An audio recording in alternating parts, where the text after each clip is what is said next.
Hi ಸ್ನೇಹಿತರೆ, ನಮಸ್ಕಾರ ಎಲ್ಲರಿಗೂ. ಎಲ್ಲರೂ ಹೇಗಿದ್ದೀರಾ? ಎಲ್ಲರೂ ಚೆನ್ನಾಗಿದ್ದೀರಾ? ಸೊ ಇವತ್ತಿನ ವಿಷಯ ಏನಪ್ಪ ಅಂದರೆ ಸ್ನೇಹಿತರೆ, ಏನು NWKRTCನಲ್ಲಿ ಕಡಿತಗೊಂಡಿದ್ವಲ್ಲ 1814 ಪೋಸ್ಟನ್ನು ಕಡಿತ ಮಾಡಿ ಬರೀ 1000 ಹುದ್ದೆಗಳನ್ನು ತುಂಬಿಕೊಂಡಿದ್ರು. ಸೊ ಅದೆಲ್ಲ ಮುಂಚೆ ನಿಮ್ಗೆ ಗೊತ್ತಿದೆ. ಅದರಲ್ಲಿ ಮತ್ತೆ ಇನ್ನೊಂದು 1000 ಹುದ್ದೆಗಳನ್ನು ಅಭ್ಯರ್ಥಿಗಳು ಹೋರಾಟ ಮಾಡಿದ ನಂತರದಲ್ಲಿ ಡಿಕಮ್ಸಿಯಾಗಿ ಇನ್ನೊಂದು 1000 ಹುದ್ದೆಗಳನ್ನು ಭರ್ತಿ ಮಾಡಿಕೊಂಡ್ರು. ಆ ಒಂದು 1000 ಹುದ್ದೆಗಳನ್ನು ಭರ್ತಿ ಮಾಡುವಂಥ ಸಂದರ್ಭದಲ್ಲಿ ಇದೇ ಏನು ಸಾರಿಗೆ ಸಚಿವರಾಗಿದ್ದಂಥ ರಾಮಲಿಂಗಾರೆಡ್ಡಿಯವರು ಕೂಡ ಒಂದು ಭರವಸೆಯನ್ನು ಕೊಟ್ಟಿದ್ದರು. ಈ 1000 ಪೋಸ್ಟನ್ನು ತುಂಬಿಕೊಂಡಾಗಿದ್ದ ಮೇಲೆ ಉಳಿದಂಥ 814 ಪೋಸ್ಟನ್ನು ಕೂಡ ಅತಿ ಶೀಘ್ರದಲ್ಲೇ ನಾವು ಭರ್ತಿ ಮಾಡ್ಕೋತೀವಿ. ಏನು 2019ರಲ್ಲಿ ಕಾಲ್ಫರ್ ಆಗಿದ್ದು 2814 ಪೋಸ್ಟ್ಗೆ ಕಾಲ್ಫರ್ ಆಗಿದ್ವು. ಅದರಲ್ಲಿ ಮೊದಲ ಹಂತದಲ್ಲಿ 1000 ಹುದ್ದೆಗಳನ್ನು ಡ್ರೈವರ್ ಆಗಿ ತುಂಬಿಕೊಂಡ್ರು. ಅದರ ನಂತರದಲ್ಲಿ ಇನ್ನೂ ಒಂದು 1000 ಹುದ್ದೆಗಳನ್ನು ಅಭ್ಯರ್ಥಿಗಳು ಹೋರಾಟ ಮಾಡಿದ ಮೇಲೆ ಹೋರಾಟಕ್ಕೆ ಮಣಿದು ಸರ್ಕಾರ 1000 ಹುದ್ದೆಗಳನ್ನು ಡಿಕಮ್ಸಿಯಾಗಿ ಭರ್ತಿ ಮಾಡಿಕೊಂಡ್ರು. ಆಗ ಏನು ಇನ್ನೂ 814 ಹುದ್ದೆಗಳು ಉಳ್ಕೊಂಡಿದ್ವು. ಇದಕ್ಕೆ ಸಂಬಂಧಪಟ್ಟಂತೆ ಸಂತೋಷ್ ಲಾಡ್ ಅವರು ಕೂಡ ಭರವಸೆ ಕೊಟ್ಟಿದ್ದರು. ಈ 1000 ಹುದ್ದೆಗಳನ್ನು ಅತಿ ಶೀಘ್ರದಲ್ಲೇ ಇದಕ್ಕೂ ಕೂಡ ನಾವು ಸಹಮತಿಯನ್ನು ಕೊಡ್ತೀವಿ, ಆರ್ಥಿಕ ಇಲಾಖೆಯಿಂದ ಪರ್ಮಿಷನನ್ನು ಕೊಡಿಸಿ ಈ ಒಂದು 814 ಹುದ್ದೆಗಳನ್ನು ಕೂಡ ನಾವು ಭರ್ತಿ ಮಾಡ್ಕೊಳ್ತೀವಿ ಅಂತ ಭರವಸೆಯನ್ನು ಕೊಟ್ಟಿದ್ದರು. ಬಟ್ ಆ ಭರವಸೆಯಾಗಿ ಉಳ್ಕೊಂಡಿದೆ ಅಂತ ಅನ್ಕೋತೀವಿ ನಾವು.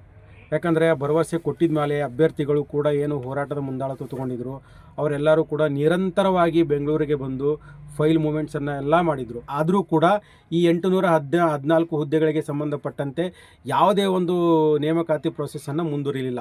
ಹಾಗಾಗಿ ಅಭ್ಯರ್ಥಿಗಳು ಸ್ನೇಹಿತರೆ, ಏನು ನೊಂದ ಅಭ್ಯರ್ಥಿಗಳಿದ್ದಾರೆ, NWKRTCಯ ನೊಂದ ಅಭ್ಯರ್ಥಿಗಳು ಈ 814 ಪೋಸ್ಟ್ಗೆ ಸಂಬಂಧಪಟ್ಟಂತೆ ಇದೇ ತಿಂಗಳ 28ನೇ ತಾರೀಕು ಅಂದರೆ ಬರೋ ಮಂಗಳವಾರದಂದು NWKRTC ವಾಯುವ್ಯ ಕರ್ನಾಟಕ ರಸ್ತೆ ಸಾರಿಗೆ ಕೇಂದ್ರ ಕಚೇರಿ ಗೋಕುಲ ರಸ್ತೆ ಹುಬ್ಬಳ್ಳಿನಲ್ಲಿ ಮತ್ತೆ ಅಹೋರಾತ್ರಿ ಧರಣಿ ಅಂದರೆ ನಿರಂತರವಾಗಿ ಉಪವಾಸ ಸತ್ಯಾಗ್ರಹವನ್ನು ಮಾಡ್ಕೊಳ್ಳೋದಕ್ಕೆ ಎಲ್ಲ ಅಭ್ಯರ್ಥಿಗಳು ಏನು ಹೋರಾಟದ ಮುಂದಾಳತ್ವ ತಗೊಂಡಿರುವಂಥ ಎಲ್ಲ ಅಭ್ಯರ್ಥಿಗಳು ತೀರ್ಮಾನ ಮಾಡಿದ್ದಾರೆ.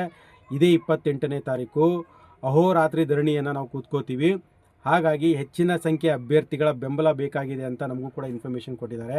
ಹಾಗಾಗಿ ಯಾರ್ಯಾರು NWKRTCಯಲ್ಲಿ ಟ್ರ್ಯಾಕ್ ಹೊಡೆದು ಟ್ರ್ಯಾಕಲ್ಲಿ ಪಾಸಾಗಿರುವಂಥ ಅಭ್ಯರ್ಥಿಗಳಿದ್ದೀರಾ, ಇದೇ 28ನೇ ತಾರೀಕು ದಯವಿಟ್ಟು ಎಲ್ಲ ಅಭ್ಯರ್ಥಿಗಳು ಈ ಹೋರಾಟಕ್ಕೆ ಬೆಂಬಲ ಕೊಡಬೇಕಾಗಿ ವಿನಂತಿ, ಸರಿನಾ? ಸೊ ಸುಮಾರು ಅಭ್ಯರ್ಥಿಗಳು ಹೇಳ್ತಾಯಿದ್ರು, ಇಲ್ಲ ಸರ್ 2 ಟೀಮ್ ಮಾಡ್ಕೊಂಡಿದ್ದಾರೆ ಅಂತ ಹೇಳ್ತಿದ್ದಾರೆ. ದಯವಿಟ್ಟು ನೀವು 2 ಗ್ರೂಪನ್ನು ಮಾಡಿಕೊಡ್ರಿ, 2 ಟೀಮನ್ನು ಮಾಡಿಕೊಡ್ರಿ, ಏನಾದರೂ ಮಾಡಿಕೊಡ್ರಿ. ಎಲ್ಲರ ಉದ್ದೇಶ ಒಂದೇ ಇದೆ, ಈ 814 ಪೋಸ್ಟನ್ನು ಪಡ್ಕೋಬೇಕು, ಉಳಿದಿರುವಂಥ ಅಭ್ಯರ್ಥಿಗಳ ನೇಮಕಾತಿ ಆಗಬೇಕು ಅನ್ನೋದೇ ಎಲ್ಲರದು ಒಂದು ಆಸೆ ಇರೋದು.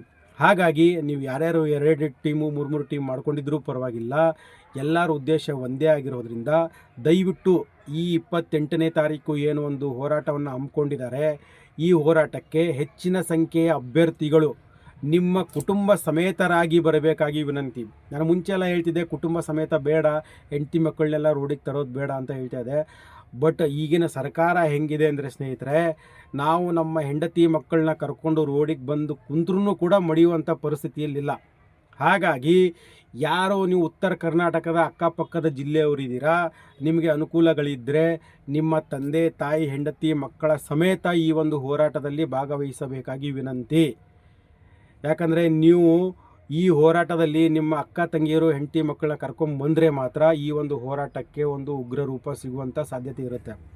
ಇಲ್ಲ ಅಂತಂದರೆ, ಜನ ಬೆಂಬಲ ಇಲ್ಲ ಅಂತಂದರೆ ಮತ್ತೆ ಈ ಹೋರಾಟ ಕೈ ಬಿಡುವಂಥ ಸಂದರ್ಭ ಬರ್ಬೋದು. ಹಾಗಾಗಿ ಹೆಚ್ಚಿನ ಸಂಖ್ಯೆಯಲ್ಲಿ ಅಭ್ಯರ್ಥಿಗಳು ನಿಮ್ಮ ಅಕ್ಕ ತಂಗಿ, ನಿಮ್ಮ ಅಣ್ಣ ತಮ್ಮ, ನಿಮ್ಮ ಫ್ಯಾಮಿಲಿ ಕುಟುಂಬ ಸಮೇತರಾಗಿ ಬಂದು ಈ ಒಂದು ಹೋರಾಟದಲ್ಲಿ ಭಾಗವಹಿಸಿ ಈ ಒಂದು ಹುದ್ದೆಗಳನ್ನು ನಾವು ಪಡ್ಕೊಳ್ಳೋದ್ರಲ್ಲಿ ಯಶಸ್ವಿ ಆಗಬೇಕಾಗಿ ಎಲ್ಲ ಅಭ್ಯರ್ಥಿಗಳಲ್ಲಿ ನಾನು ವಿನಂತಿನ ಮಾಡ್ಕೋತಾ ಇದ್ದೀನಿ. ಹಾಗೆ ಸೌತ್ ಕರ್ನಾಟಕ ಭಾಗದ ಅಭ್ಯರ್ಥಿಗಳು ಕೂಡ ಈ ಒಂದು NWKRTC ಅಲ್ಲಿ ಸುಮಾರು ಜನ ಟ್ರ್ಯಾಕಲ್ಲಿ ಹೊಡೆದು ಪಾಸಾಗಿರುವಂಥ ಅಭ್ಯರ್ಥಿಗಳು ಅವರು ಕೂಡ ಕಾಯ್ತಾ ಇದ್ದಾರೆ, ಈ 814 ಪೋಸ್ಟ್ ಏನಾದರೂ ಆದರೆ ನಮ್ಮದು ಕೂಡ ಕೆಲಸ ಆಗ್ಬೋದು ಅಂತ. ಹಾಗಾಗಿ ಯಾರ್ಯಾರು ಸೌತ್ ಕರ್ನಾಟಕ ಭಾಗದ ಅಭ್ಯರ್ಥಿಗಳು ಬೆಂಗಳೂರು, ಮೈಸೂರು, ಹಾಸನ, ಚನ್ನರಾಯಪಟ್ಟಣ ಈ ಭಾಗದ ಅಭ್ಯರ್ಥಿಗಳೇನಿದ್ದೀರಲ್ಲ, ನೀವು ಕೂಡ ಟ್ರ್ಯಾಕ್ ಹೊಡೆದು ಕಾಯ್ತಾ ಇರ್ತೀರಾ. ಫಸ್ಟು 1000 ಜನರಲ್ಲಿ ನೇಮಕಾತಿ ಆಗೋಯಿತು, ಇನ್ನೊಂದು 1000 ಜನರದ್ದು ಕೂಡ ನೇಮಕಾತಿ ಮಾಡಿಕೊಂಡ್ರು. ಈ 814 ತೊಗೊಂಡ್ರೆ ನಮ್ಮದೇನಾದರೂ ನೇಮಕಾತಿ ಆಗುತ್ತೆ ಅಂತ ಕಾಯ್ತಾ ಇದ್ದಂಥ ಅಭ್ಯರ್ಥಿಗಳು ಕೂಡ ಅಷ್ಟೇ. ನೀವು ಕೂಡ ಏನು 28ನೇ ತಾರೀಕು ಹುಬ್ಬಳ್ಳಿಯಲ್ಲಿ ನಡೀತಾ ಇದೆ ಹೋರಾಟ, ಈ ಹೋರಾಟದಲ್ಲಿ ಸೌತ್ ಕರ್ನಾಟಕ ಭಾಗದ ಅಭ್ಯರ್ಥಿಗಳು ಕೂಡ ಹೋಗಿ ನಿಮ್ಮ ಬೆಂಬಲವನ್ನು ಕೊಡಬೇಕಾಗಿ ವಿನಂತಿ, ಸರಿನಾ? ಎಷ್ಟು ಹೆಚ್ಚಿನ ಸಂಖ್ಯೆಯ ನೋಡಿ ಲಾಸ್ಟ್ ಟೈಮು 1000 ಪೋಸ್ಟು ಸುಮ್ಮನೆ ಆಗಲಿಲ್ಲ. ಅತಿ ಉಗ್ರವಾದ ಹೋರಾಟವನ್ನು ಮಾಡಿದ ನಂತರದಲ್ಲೇ ಸರ್ಕಾರ ನಮ್ಮ ಒಂದು ಹೋರಾಟಕ್ಕೆ ಮಣಿಬೇಕಾಯಿತು, ಸರಿನಾ? ಸೊ ಹಾಗಾಗಿ ನೀವು ಏನಾದರೂ ಜನಬೆಂಬಲ ಏನಾದರೂ ಸಿಗಲಿಲ್ಲ ಅಂತಂದರೆ ಹೋರಾಟಗಾರರಾದರೂ ಏನು ಮಾಡಬೇಕಾಗುತ್ತೆ? ಅವರು ಏನೂ ಮಾಡೋಕ್ಕಾಗಲ್ಲ. ಹಾಗಾಗಿ ಎಷ್ಟು ಜನ ಅಭ್ಯರ್ಥಿಗಳು ಇದಕ್ಕೆ ಒಂದು ಜನಬೆಂಬಲನ ಕೊಡ್ತೀರಾ, ಅದ್ರ ಮೇಲೇ ಈ ಒಂದು ನೇಮಕಾತಿಗಳು ಆಗುವಂಥದ್ದು. ಹಾಗಾಗಿ ಅತಿ ಉಗ್ರ ಅಂತಂದರೆ ನಾವು ಹೇಳೋದು ಲಾಸ್ಟ್ ಟೈಮ್ ಕೂಡ ಹೇಳಿದ್ವಿ, ಯಾವುದೋ ಕಲ್ಲಿಗೆ ಇದು ಗಾಡಿಗೆ ಕಲ್ಲು ಹೊಡೆಯೋದು ಅಂಥದ್ದೆಲ್ಲ ಬೇಡ. ಉಗ್ರ ಹೋರಾಟ ಅಂದರೆ ಏನು? ಜನಬೆಂಬಲ ಜಾಸ್ತಿ ತೋರಿಸೋದು, ಸರಿನಾ? ನಮ್ಮ ಹೆಂಡತಿ ಮಕ್ಕಳ ಜೊತೆಗೆ ಹೋಗಿ ನಾವು ಹೋರಾಟ ಕೂತ್ಕೊಳ್ಳೋದು, ಅದಕ್ಕೂ ಕೂಡ ಉಗ್ರ ಹೋರಾಟನೇ ಅನ್ನೋದು, ಸರಿನಾ? ನಾವು ಯಾವುದೋ ಕಲ್ಲಿಗೆ ಬಸ್ಸಿಗೆ ಕಲ್ಲು ಹೊಡಿತೀವಿ ಅನ್ನೋದು ಅದು ಹಿಂಸಾತ್ಮಕ ಹೋರಾಟ ಆಗುತ್ತೆ, ಅದು ಕಾನೂನಿನ ಅಡಿಯಲ್ಲಿ ಬರಲ್ಲ. ಸೊ ಹಾಗಾಗಿ ಉಗ್ರ ಹೋರಾಟ ಅಂದರೆ ಜನಸಂಖ್ಯೆ ಜಾಸ್ತಿ ಇರಬೇಕು, ಜನಬೆಂಬಲ ಜಾಸ್ತಿ ಇರಬೇಕು ಅನ್ನೋದು ಅದು ಕೂಡ ಉಗ್ರ ಹೋರಾಟನೇ. ಹಾಗಾಗಿ ಜನಬೆಂಬಲ ಜಾಸ್ತಿ ಇದ್ರೇ ಈ ಒಂದು ಹೋರಾಟಕ್ಕೆ ಒಂದು ನ್ಯಾಯ ಸಿಗುತ್ತೆ ಅನ್ನೋದು ನಮ್ಮ ಒಂದು ಅಭಿಪ್ರಾಯ.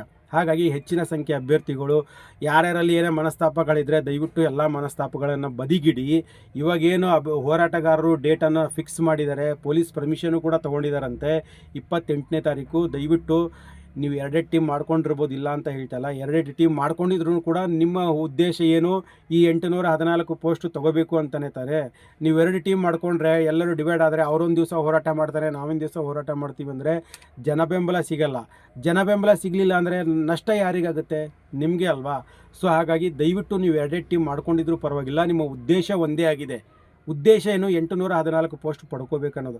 ಹಾಗಾಗಿ ನೀವು ಯಾರ್ಯಾರು ಹೋರಾಟಗಾರರು 2 ಟೀಮ್ ಮಾಡ್ಕೊಂಡಿದ್ರು ಪರವಾಗಿಲ್ಲ, ಎಲ್ಲರೂ ಕೂಡ ಈ ಹೋರಾಟದಲ್ಲಿ ಭಾಗವಹಿಸಿ ಈ ಒಂದು ಹೋರಾಟವನ್ನು ಯಶಸ್ವಿಗೊಳಿಸಬೇಕಾಗಿ ವಿನಂತಿ, ಸರಿನಾ? 28ನೇ ತಾರೀಕು, ಬರೀ 28ನೇ ತಾರೀಕು ಒಂದೇ ದಿವಸನೇ ಇರುತ್ತಾ ಸರ್ ಹೋರಾಟ? ಖಂಡಿತ ಇಲ್ಲ. ಯಾರು ನಮ್ಮ ಸರ್ಕಾರದ ಸಾರಿಗೆ ಸಚಿವರು ನಾವು ಕುಂತಿರುವ ಸ್ಥಳಕ್ಕೆ ಬಂದು ಮನವಿಯನ್ನು ಸ್ವೀಕರಿಸಿ ಇಂಥ ದಿವಸದ ಒಳಗಡೆ ನಾವು ಈ ಒಂದು ಕೆಲಸಗಳನ್ನು ಮಾಡಿಕೊಡ್ತೀವಿ, ಈ ಒಂದು 814 ಹುದ್ದೆಗಳನ್ನು ನಾವು ನೇಮಕಾತಿ ಮಾಡ್ಕೋತೀವಿ ಅಂತ ಖುದ್ದಾಗಿ ಸಾರಿಗೆ ಸಚಿವರೇ ಹುಬ್ಬಳ್ಳಿಗೆ ಬಂದು ಪ್ರತಿಭಟನೆ ನಡೆಯುತ್ತಿರುವಂಥ ಸ್ಥಳಕ್ಕೆ ಬಂದು ಮನವಿ ಪತ್ರನ ಸ್ವೀಕರಿಸಿ ನಮಗೆ ಭರವಸೆ ಕೊಟ್ಟರೆ ಮಾತ್ರ ಈ ಒಂದು ಹೋರಾಟ ಅಂತ್ಯಗೊಳ್ಳುತ್ತೆ, ಸರಿನಾ? ಯಾರು ಕೂಡ ಬರೀ 28ನೇ ತಾರೀಕು ಒಂದು ದಿವಸ ಹೋರಾಟ ಇರುತ್ತೆ ಅಂದ್ಕೊಂಡು ಬರಬೇಡಿ. ಹೋರಾಟ ಕಂಟಿನ್ಯೂ ಆಗಿ ಎಷ್ಟು ದಿನ ಬೇಕಾದರೂ ನಡಿಬೋದು, ಒಂದು ವಾರ ಕೂಡ ನಡಿಬೋದು. ಅದಕ್ಕೆಲ್ಲರೂ ಕೂಡ ಪ್ರಿಪೇರ್ ಆಗಿ ಮನೆಯಿಂದನೇ ಬೆಡ್ಶೀಟು, ಚಾಪೆ, ದಿಂಬು ಎಲ್ಲ ತೊಗೊಂಡೇ ಬನ್ನಿ. ಹೆಂಡತಿ ಮಕ್ಕಳನ್ನ ಕರ್ಕೊಂಬರ್ತಾ ಇದ್ದೀರಾ, ಹೆಂಡತಿ ಮಕ್ಕಳನ್ನ ಕರ್ಕೊಂಬರುವಂಥ ಅಭ್ಯರ್ಥಿಗಳು ಸ್ವಲ್ಪ ನಿಮ್ಮ ಜೊತೆಗೆ ಬೆಡ್ಶೀಟು ಹಚ್ಕೊಳ್ಳೋದು, ಮತ್ತು ಮಕ್ಕಳಿಗೆ ಏನಾದರೂ ಸ್ವಲ್ಪ ಏನಾದರೂ ಸ್ವೆಟ್ರು ಗಿಟ್ರು ಆ ಥರ ಏನಾದರೂ ಇದ್ದರೆ ತೊಗೊಂಬನ್ನಿ. ಯಾಕಂದರೆ ಮಳೆಗಾಲ ಟೈಮ್ ಆಗಿರೋದ್ರಿಂದ, ಮಳೆ ಗಿಳೆ ಬರೋದ್ರಿಂದ ಸಮಸ್ಯೆ ಆಗೋದು ಬೇಡ. ಯಾಕಂದರೆ ನೀವು ಕೂತ್ಕೊಳ್ಳೋದು ರೋಡಲ್ಲಿ, ಯಾವುದೋ ಒಂದು ಇದರಲ್ಲಿ ಕೂತ್ಕೊಂಡು ನಾವೇನೋ ವೇದಿಕೆ ಮೇಲೆ ಕೂತ್ಕೊಂಡು ಹೋರಾಟ ಮಾಡ್ತಾಯಿಲ್ಲ, ನಾವು ರೋಡಲ್ಲಿ ಕೂತ್ಕೊಂಡು ಹೋರಾಟ ಮಾಡೋದ್ರಿಂದ ನೀವೆಲ್ಲದಕ್ಕೂ ಪ್ರಿಪೇರ್ ಆಗಿ ಬನ್ನಿ. ಈ ಹೋರಾಟ ಒಂದು ವಾರ ಆದರೂ ನಡಿಬೋದು, 10 ದಿವಸ ಆದರೂ ನಡಿಬೋದು, ಸರಿನಾ? ಏನೋ 28ನೇ ತಾರೀಕು ಒಂದು ದಿವಸ ಇರುತ್ತೆ, ಒಂದು ದಿವಸ ಮಾಡಿಬಿಟ್ಟು ಹೋಗೋದು ಅಂತ ಆ ಥರ ಪ್ರಿಪೇರ್ ಆಗಬೇಡಿ. ಒಂದು ವಾರ ಆದ್ರೂ ಸರಿ ನಾವು ಆ ಹೋರಾಟ ಸ್ಥಳದಿಂದ ಎದ್ದು ಬರಲ್ಲ ಅನ್ನೋರು ಆ ಥರ ಒಂದು ಪ್ರಿಪರೇಷನನ್ನು ಮಾಡಿಕೊಂಡು ಈ ಹೋರಾಟದಲ್ಲಿ ಭಾಗವಹಿಸಿ ಅಂತ ಹೇಳ್ತೀನಿ. ದಯವಿಟ್ಟು ಅಭ್ಯರ್ಥಿಗಳೇ ನಾನು ಹೇಳ್ತಾ ಇರೋದು, ನೀವು 2 ಟೀಮ್ ಮಾಡಿಕೊಂಡು ತಿರ್ಗಾ ನೀವು ಸಮಸ್ಯೆಗಳನ್ನ ಮಾಡ್ಕೋಬೇಡಿ. ಯಾಕಂದರೆ ಇದು ಒಂದು ಕೊನೆಯ ಅವಕಾಶ ಆಗಿದೆ. ನೋಡಿ, ಈ ಒಂದು ಹೋರಾಟ ಏನಾದರೂ ಉಗ್ರವಾಗಿ ಅಥವಾ ಜನ ಬೆಂಬಲ ಇಲ್ಲದೇ ಏನಾದರೂ ಈ ಹೋರಾಟ ಏನಾದರೂ ಸಕ್ಸಸ್ ಆಗಲಿಲ್ಲ ಅಂದರೆ ಅತಿ ಶೀಘ್ರದೇ ಹೊಸ ನೇಮಕಾತಿಗಳು ಮಾಡ್ತಾಯಿದ್ದಾರೆ. NWKRTCನಲ್ಲೂ ಕೂಡ ಹೊಸ ನೇಮಕಾತಿಗಳಾಗುತ್ತಂತೆ, ಮತ್ತು KKRTCನಲ್ಲೂ ಎಲ್ಲ ಸಾರಿಗೆ ಇಲಾಖೆಗಳಲ್ಲೂ ಕೂಡ ಹೊಸ ನೇಮಕಾತಿಗೆ ಸರ್ಕಾರ ತಯಾರಿಗಳನ್ನು ಮಾಡ್ಕೋತಾ ಇದೆ. ಅಂಥದ್ರಲ್ಲಿ ಈ ಹೋರಾಟಕ್ಕೆ ಏನಾದರೂ ಹೆಚ್ಚಿನ ಅಭ್ಯರ್ಥಿಗಳ ಜನಬೆಂಬಲ ಸಿಗಲಿಲ್ಲ ಅಂತಂದರೆ ಸೊ ಖಂಡಿತವಾಗಲೂ ಸಮಸ್ಯೆಗೆ ನೀವೇ ತಗಲಾಕೊಳ್ಳೋದು. ಮುಂದಿನ ದಿನಗಳಲ್ಲಿ ಮತ್ತೆ ನೀವು ಟ್ರ್ಯಾಕನ್ನು ಹೊಡೆದು ಇದೇ ಅಂಕಗಳನ್ನು ತಗೊಂಡು ಮತ್ತೆ ನಾವು ನೇಮಕಾತಿ ನಾವು ಭಾಗವಹಿಸಿ ಅದರಲ್ಲಿ ನಮ್ಮದು ಒಂದು ಕೆಲಸ ಸಿಗುತ್ತೆ ಅನ್ನೋದು ಭರವಸೆ ತುಂಬ ಕಮ್ಮಿ ಇದೆ. ಯಾಕಂದರೆ ಮುಂದಿನ ದಿನಗಳಲ್ಲಿ ಏನಾದರೂ ನೇಮಕಾತಿಗೆ ಅವರು ಅಧಿಸೂಚನೆ ಹೊರಡಿಸಿದ್ರು ಅಂದರೆ ಈ ಸತಿ 58-60 ಸಾವಿರವರೆಗೂ ಅಪ್ಲಿಕೇಶನ್ ಬಿದ್ದಿದ್ವು. ನೆಕ್ಸ್ಟ್ ಏನಾಗುತ್ತೆ, 1 ಲಕ್ಷವರೆಗೂ ಅಪ್ಲಿಕೇಶನ್ ಬೀಳ್ತವೆ, ಸರಿನಾ? ಕಾಂಪಿಟೇಷನ್ ಜಾಸ್ತಿ ಆಗುತ್ತೆ. ಆವಾಗ ಖಂಡಿತವಾಗ್ಲೂ ಕೂಡ ನಿಮಗೆ ಕೆಲಸಗಳು ಸಿಗೋದು ತುಂಬ ಕಷ್ಟ ಆಗುತ್ತೆ. ಹಾಗಾಗಿ ಇರುವಂಥ ಒಂದು ಏನು ಅವಕಾಶಗಳಿದ್ದಾವೆ ಈ ಅವಕಾಶಗಳನ್ನು ಕಳೆದುಕೊಳ್ದೇನೆ ದಯವಿಟ್ಟು ನಾವು ಎಲ್ಲ ಅಭ್ಯರ್ಥಿಗಳು ಒಗ್ಗಟ್ಟಾಗಿ ಹೋರಾಡಿ ಈ ಒಂದು 814 ಪೋಸ್ಟನ್ನು ತಗೊಂಡು ಎಲ್ಲರೂ ನಾವು ಸಾರಿಗೆ ಇಲಾಖೆಯಲ್ಲಿ ನಾವು ಕೂಡ ಸೇವೆ ಸಲ್ಲಿಸೋಣ ಅನ್ನೋದೇ ಒಂದು ಅಭ್ಯರ್ಥಿಗಳ ಆಸೆಯಾಗಿದೆ, ಸರಿನಾ? ಇದು ಇತ್ತೀಚೆಗೆ ನೋಡಿದ್ದೀರಾ, ಏನು ಸರ್ಕಾರ 12.5% ವೇತನ ಕೂಡ ಹೆಚ್ಚಳ ಮಾಡಿದೆ. ಬೇಸಿಕ್ಗೆ 28,530 ರೂಪಾಯಿ ಬರ್ತಾ ಇದೆ. DA BDA ಅಂತೆಲ್ಲ ಬರುತ್ತೆ ಅದರಲ್ಲಿ, ಅದೆಲ್ಲ ಬಿಟ್ಟು ಸ್ನೇಹಿತರೆ ನಾನು ಹೇಳ್ತಾ ಇರೋದು ಬೇಸಿಕೆ 28,000 ಹೆಚ್ಚು ಕಮ್ಮಿ 30,000 ಹತ್ರವರೆಗೂ ಬೇಸಿಕೆ ಬರುತ್ತೆ ಸರಿನಾ. ಅದರಲ್ಲಿ ನಿಮ್ಮದು HRMS DA BDA ಎಲ್ಲ ಸೇರಿಸಿದ್ರೆ ನಿಮಗೆ ಬೇಸಿಕ್ ನನ್ನ ಪ್ರಕಾರ 40,000 ಹತ್ರ ಸಂಬಳ ಬರುತ್ತೆ.